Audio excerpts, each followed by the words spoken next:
মেয়ের বাড়িতে ঈদের আনন্দ ভাগাভাগি করতে আর যাওয়া হলো না যশোরের চৌগাছা উপজেলার সিরাজুল কোহিনুর দম্পতির। ঈদ আনন্দের বদলে এখন একসাথে খোঁড়া হচ্ছে স্বামী স্ত্রীর জন্য দুটি কবর।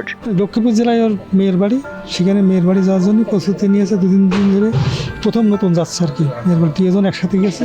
আমরা তো সারা রাস্তা গাড়িতে যাচ্ছে, গাড়ির খোঁজ খবর আমরা রাখার পরে রাত 3টের পরে আর খোঁজ খবর নেই, মোবাইলে কোনো যোগাযোগ আর হচ্ছে না।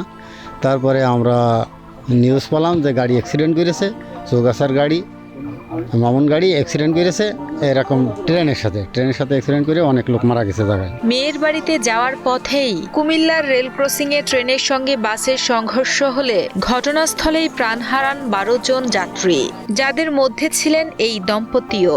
উৎসবের আমেজে যে বাড়ির আঙ্গিনা মুখরিত হওয়ার কথা ছিল, সেখানেই এখন পাশাপাশি কবরে চিরনিদ্রায় শায়িত করা হবে স্বামী স্ত্রী দুজনকে।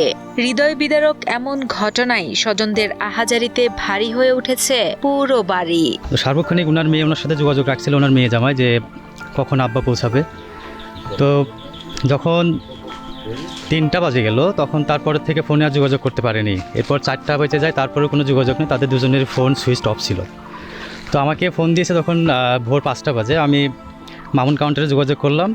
তো ওনারা মামুন কাউন্টারে যে ছিল, ওনারা বললো যে আমাদের গাড়িটা সম্ভবত অ্যাক্সিডেন্ট করেছে, আপনারা একটু ভালোভাবে ওখানে খোঁজ নেন। তো আমরা সেখানে খোঁজ নিলাম এবং ওনার জামাইকে ওখানে পাঠানোর পরে মর্গে যে ওনার জামাই লাশ শনাক্ত করেছে। আমার মামা এবং আমি দুজনেই মর্গে ছিল, দুজনেই আর কি মারা গিয়েছে।